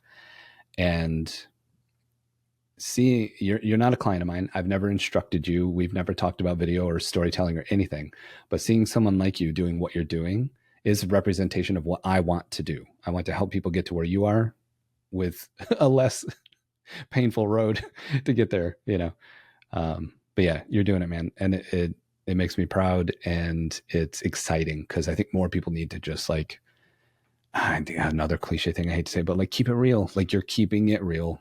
And I appreciate that because there's just too much sugar all over everything. It's like, we need some salt once in a while. Damn it. Thank you. I deeply appreciate that. Very, very much. And, and likewise, right, like you said, like we haven't worked together. My thing though is like, I saw this at some point of like old school, like talk show hosts. What they would do is they wouldn't. So like if a celebrity came, like an actor came on, the majority of the interview wouldn't be about the movie. The majority of the interview would be about the person. Because then, so there's just this thing in psychology called the halo effect. Basically, if somebody has one good quality, we assume they have others. It's like a halo. So old school talk show hosts, they would be like, let's get to know the person. And then at the very end, it's like, hey, this person has a movie coming out. If you like this person, you'll probably like this movie, right? And when I, was coming up with doing this show and things, I was like, I want, my first priority is building a deeper relationship with the individual, right? And obviously, secondary is building a deeper relationship with the people who listen and watch, of course. But my thing is like, I want to get to know you as the individual, and I want to get to know your journey internally through your entrepreneurial, successes, quote unquote, failures, lessons learned, your own personal life, because not enough people do that. So many interviews in like the business space are basically just a long sales pitch, right? But my thing is like, though we haven't worked together, I implicitly trust your work because I trust you. Because I trust that you bring a level of craftsmanship and professional pride in the work that you do, that you wouldn't offer something that you wouldn't be willing to put your name, your reputation behind. And I want other people to get to know you so that if ever they are in the market for any of the things that you do, be like, oh, Dan's my dude. Because I got to know Dan. I feel like I know him and I can trust him. I understand what makes him unique as opposed to all the other people who may or may not be offering similar or even maybe the same types of services to one degree or another. Obviously, we all want to say that our shit is very different, right? And it is to a degree, but it's also like here, categorically, these are similar. But like, I want people to get to know you. I wanted to get to know you better because like we had some conversations, we had, vibed and things. But we hadn't had the opportunity. I hadn't had the excuse to just sit down for an hour and a half plus and just fucking talk and like get to know each other, process some shit like, can of worms kind of thing, and just fucking riff on things and share our experiences. And that's why I wanted to do this show in general. This is why I wanted to have you on specifically, because more people need to get to know you. And like another thing that I think about, we've talked about vulnerability a lot, is I call it tactical vulnerability. So a lot of people, when they, like said before, a lot of people, when they think about vulnerability, they think about like trauma dumping. For me, tactical vulnerability basically comes down to, what about myself or my own experiences can I share in this moment that will either help illustrate a point or make this person feel heard, validated, or in some way help them come to a deeper understanding of where they're at. So like, again, you briefly mentioned, growing up poor and violence and shit. I'm like, oh, in no way trying to one up, but being like, hey, I came from a similar-ish background, and I would wager that immediately built some trust and understanding. And I think that for all of us, finding our own comfort level with tactical vulnerability is one of the most differentiation things, whatever the word is, for you. Because so many other people have a similar expertise or components of your expertise. Other people may have better copywriting. They may have a bigger team for marketing and ads. They may have whatever. But if people feel like they know you, that they resonate with you, that is going to be the reason they choose you over anybody else. And whether that is they choose you to give you their money, to give you their time, to like read your shit, watch your shit, listen to your shit, recommend you to other people in a way that you may never actually find out about. It's that tactical vulnerability of sharing the parts of yourself that that person needs to see in that Yeah. moment. Man, that's another lens into something I feel often and couldn't put words to. And it's being tactical about your vulnerability is not bad. Being strategic about your kindness is not bad. It's not, you're not playing people, you're navigating, and that's not bad. And I think sometimes we get caught up in myself. Like I said, I'm anti-snake oil, anti-guru. I get caught up in like, I got to be so the other way that I could never have a lead magnet because I don't want someone thinking I'm one of those guys. And then you learn like, no, if I'm giving valuable, telling the truth, giving value, telling the truth, and leading you somewhere that's helpful and not tricking you, I'm okay. So like one of the things that it, it happened kind of in front of my eyes, and it's just been such a game changer for me personally, is I used to look at this very much as a deficit, and in front of my eyes, this thing that seemed like, oh, that sucks, that's the case, it's a deficit, whatever, bloomed into a superpower. It never moved. I was watching it, and it changed from a deficit to a superpower. And it was the fact that I didn't have any business owners in my family. I didn't have a mentor. I didn't go to business school. I had no idea what business was. Even when I was in a band, helping other bands do I'll date myself, their MySpaces and like their t-shirts and, all the different design elements I could help another band do to help tell their story. I didn't know the word entrepreneur at that time. I was just solving problems and being creative at the same time. And so get into business and I have no idea what I'm doing. And I look at this as a deficit, and it's the fact that I had no knowledge of business. So all I had to go on was, well, this is what I do in life: relationships, keeping my word, helping people when I see they need help, taking some pizza and beer to help lift your heavy couch into your truck. And I'm going to take it over here and I'm going to put it in business where people give me money for my knowledge and service because I don't know what to do. And now in retrospect, looking back, one of the best things I ever could have done was built this business as a human would, as opposed to what 4 years of college might have taught me or told me to do. And that vulnerability component has been like, I don't know what I'm doing. So I'm just going to treat you and build relationship like I would in regular life. And then now, instead of being like, you need to build relationships, that's what business is all about. Look what it's done for me. I tell the story in a way of like, I used to be terrified of this and think I was a loser. And it became a superpower. And holy crap, I bet you have things you view as deficits right now that your audience will see as endearing qualities in you. And then later, like you said, trust you to either do business or spend their time. It's so powerful. And again, I wish more conversations like this happened in more places where we're just kind of like, like, sorry, you guys see me naked, but here it is. One like, I don't even remember if a specific person said this or I just kind of percolated it from multiple sources, but this concept of statistics don't move people, stories do. When again, whether I heard it or kind of just it came to my head, that fundamentally shifted how I approach showing up. Because I think so many people think, oh, I again, coming from academia, right? Like grad school shit. Like I was in school for fucking 12 years or some shit, college. So like you're used to, I remember one of my mentors, he was like, nobody cares what your opinion is until you have doctor in front of your name. when I got doctor in front of my name, I stopped quoting statistics. I was like, fine, cool, fuck everybody. Like, Yeah. but like academia, like fucks you up because it's like, you're not allowed to have your own opinion. You're not allowed to tell your own story. You have to quote somebody else. You have to cite something else. No opinion you have is valid unless a statistic backs it up. And in some situations that should be the case, right? When you're talking about treatments and shit, of course, but people don't remember statistics. Also, statistics fucking change every goddamn research article that comes out. It's a new fucking statistic, right?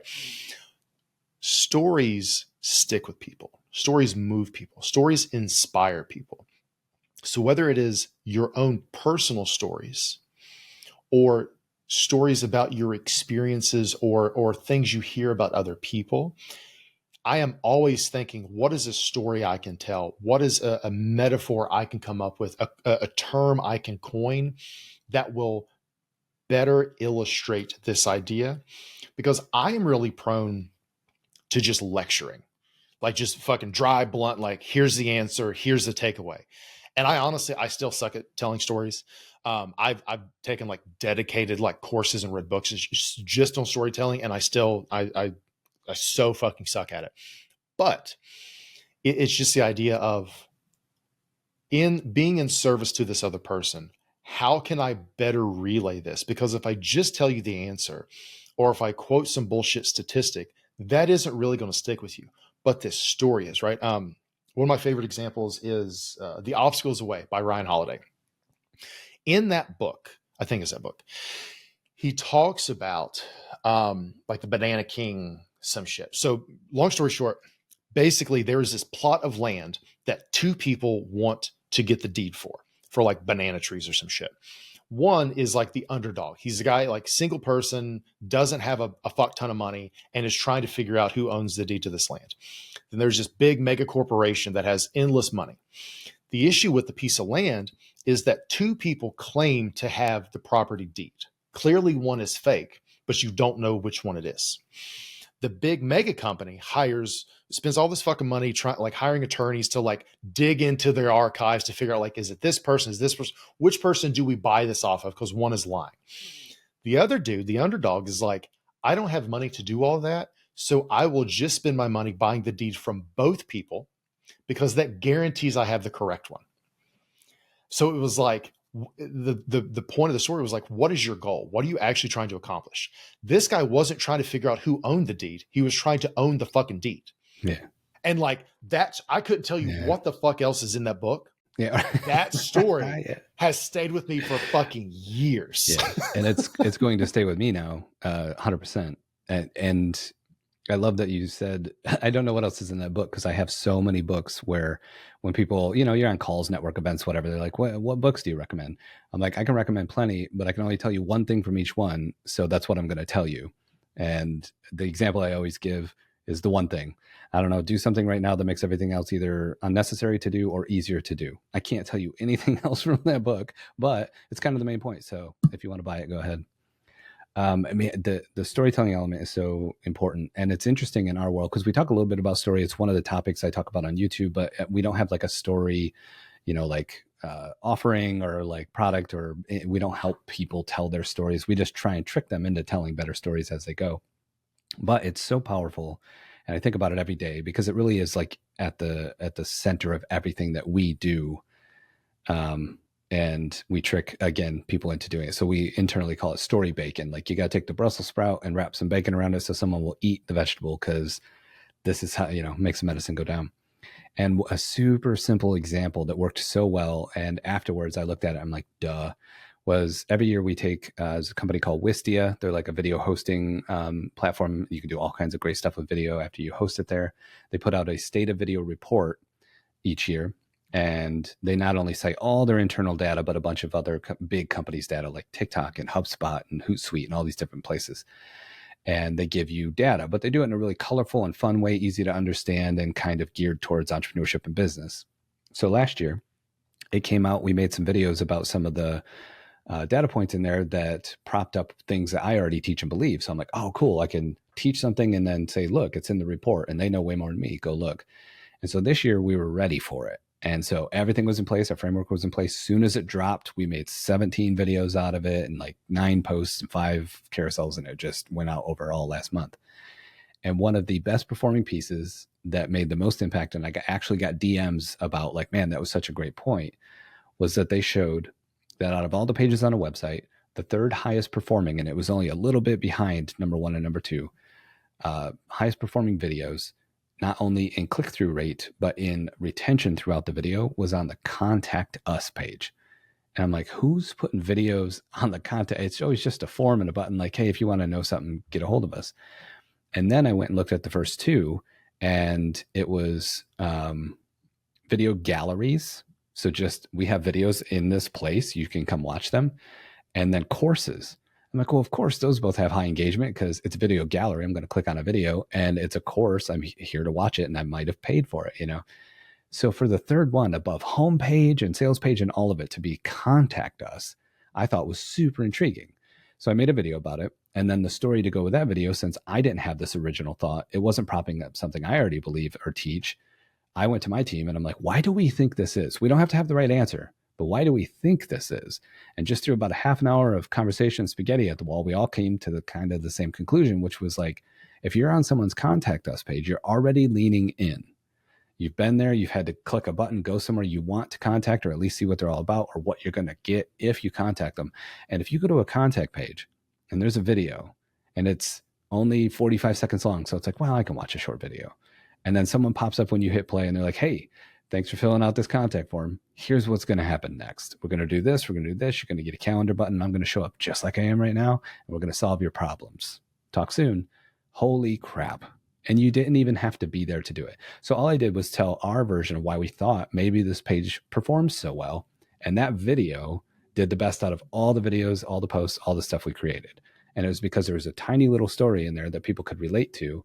And we also didn't say the data is king. We also didn't say we know better. We're just like, we talked about it and we think maybe this is why. Crazy, you know? So yeah, storytelling, it can be used in so many forms. And I think it's been kind of bastardized and overused. So it's like, what does that even mean? But then at the same time, we make it way too complex. And sometimes it's just adding a little bit of color and flavor to what happened in real life. Like that's about it, you know? But it's a powerful one. And although it is kind of a trendy term, I wish more people dove in depth and talk more about that too, because it's how we communicate. And I don't want to be bored. So like mix those two things and tell me a great story. Well, like toward the very beginning of this conversation, you know, we touched on how more and more companies and brands are basically trying to be personal brands. They're trying to feel like people, because people follow people, right? Yes, in niche situations, people love companies because like there's usually like an ethos around the company that's like a movement. But generally speaking, you don't really give a shit about a company. You give a shit about the person behind the company or the people behind the company, right? You know, Seth Godin, one thing he talks about a lot is people like us do things like this. I fucking love Seth Godin and just how like his just his calm, blunt delivery of shit. And like, but like that's the whole thing of like people like us do things like this. That is how you build your fucking tribe. That is how you attract the right people. Both again, people in your quote unquote audience who aren't customers, but those quickly become like you know they become evangelized. Like they're the ones who go out and talk to other people about your shit. And it's like, and then obviously other people become customers. And it's like, think about the thing that you, in a good way, shill relentlessly because you so fucking love the thing. You so fucking love the person behind the thing.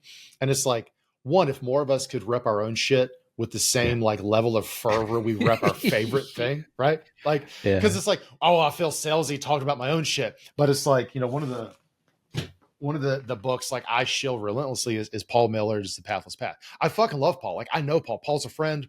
I've 60 plus thousand, you know, people have bought this book and things. I rep Paul's book so goddamn much. And I honestly haven't even read the whole thing purely because like I've read a lot of Paul's other work before, you know, this. So like I'm very familiar with everything in it.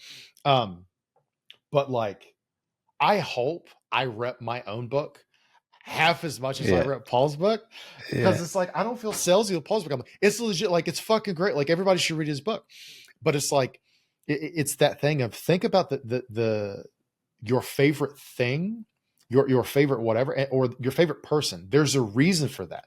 And part of that is you feel like you know them, right? Parasocial relationships, it's called in psychology. But it's this whole idea of like, I feel like I know this person.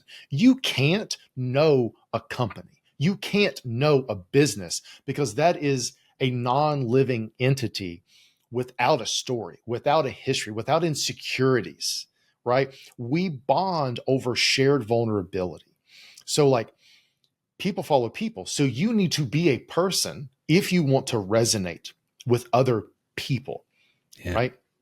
And I think that Yeah. that is something that you and your team seem to focus on, is like, how do we bring Try. the person out? Try. Yeah. And man, we got to put a post-it note next to this section of the conversation to tie it back to the quiet assassin. Seth Godin is such the guy that will drop a bomb and slowly walk away. And you're like, hold on a minute, bro. You just said something so profound. I need a minute. You know, if I see interviews with him, I'll pause them and just walk away and write things on a whiteboard and go, okay, what? Because it is. People like us do things like this is so profound that it's like, pause. I'm going to need a minute to go think about this for a week and I'll come back. But anyway, yeah, like I, I am a truth seeker in the sense of I think we all have things that are true that are worth sharing. And the quicker we get to them, the more impact we can have. And YOLO and all the things, right? Like we're here for a blink of an eye. So why not try to make the most impact we can? And I got this kind of like background underlying motivator. It's a secondary little fuel tank in my car, if you will, that I tap into every once in a while.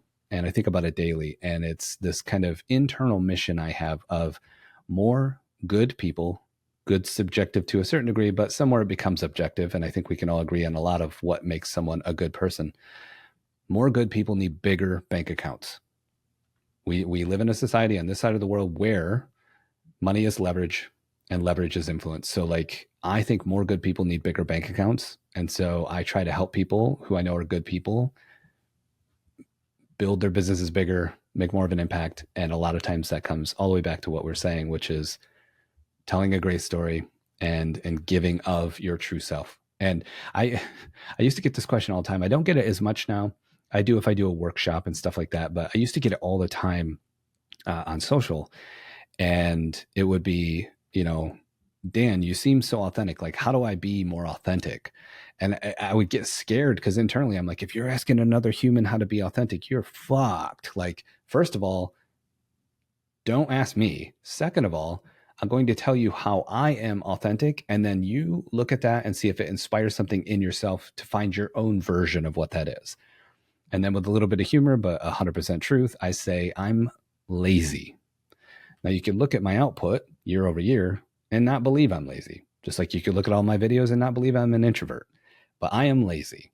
And what that laziness does is say, hey, we are not spending a single ounce of energy or a single second of time putting on a persona to try to sell stuff or get bigger or move people emotionally.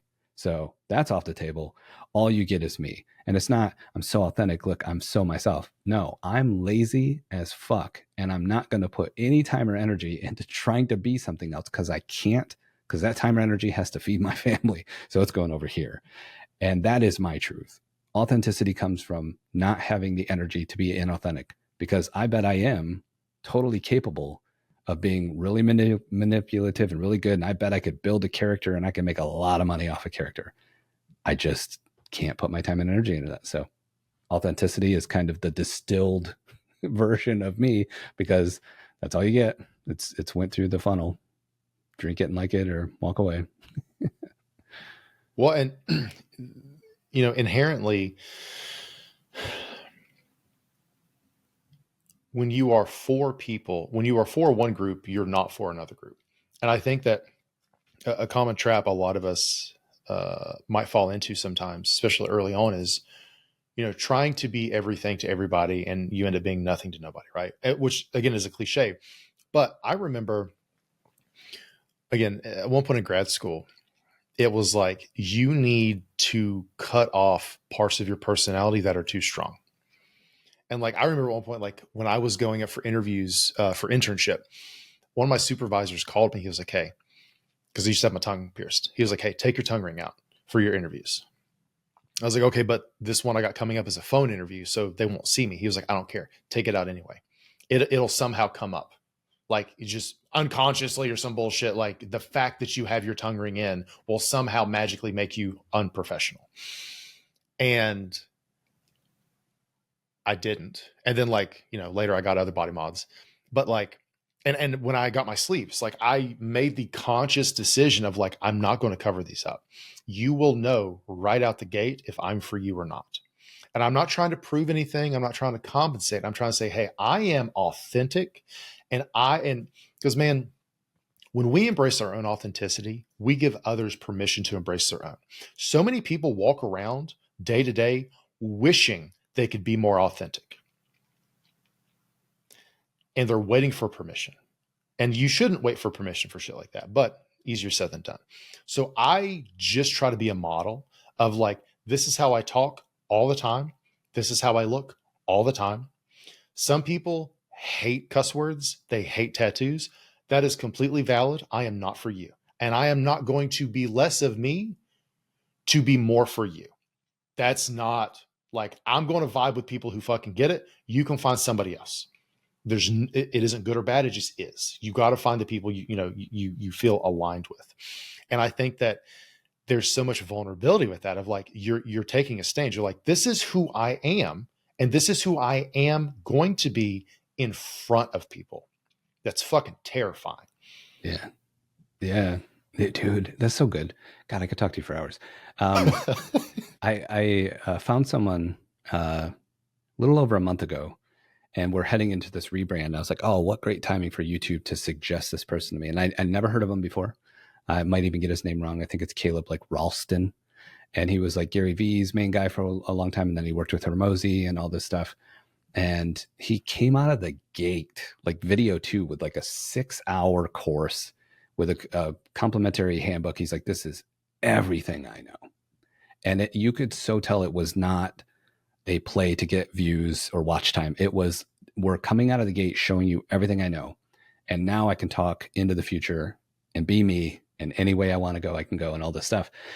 And so I was watching, going through some of this stuff. And then a few days ago, a friend of ours, Jay Klaus, put out a podcast where he had Caleb on the show. I'm like, oh, I recognize that face. Like, I'm going to listen to this, And 30 seconds in, he's cussing. He's got a beard. He's got tattoos. He rides a Harley. I'm like, this is one of my guys. Like, okay.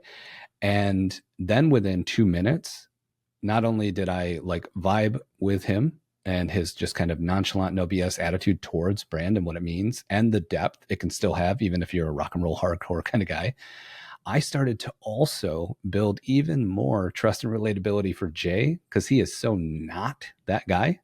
And he was allowing that on his show, which tells me he trusts this person. He trusts the information enough that he knows his audience needs it. And there might have been a little bit, I'm guessing, I don't know for sure, of like, whew, oh, that's a lot of F-bombs, But it just made me respect both men so much more, because it was just so raw and like straight to the point. It's, no offense, Jay, I love your stuff. I always will. I don't always go and listen to his full podcast. I get bits and pieces out of it. I skip around. Front to back, I watched the whole thing. And I'm like, Jay allowed this to happen, and he asked great questions. Caleb was himself, and I knew that because I had seen part of this course, and he was saying the same things, same convictions, same dude. And I'm like, trust across the board. High fives, everyone, And that's what it can do. Even people like you and I, who are aware this is happening while it's happening, are still impacted by it, even though we know what's going on. Because we live in these meta worlds where we are like doing the thing, we're practicing what we preach, we're eating our own dog food. And it sometimes is even more impactful to see people doing stuff the right way, even though, like, oh, you're being authentic. I see what you're doing there.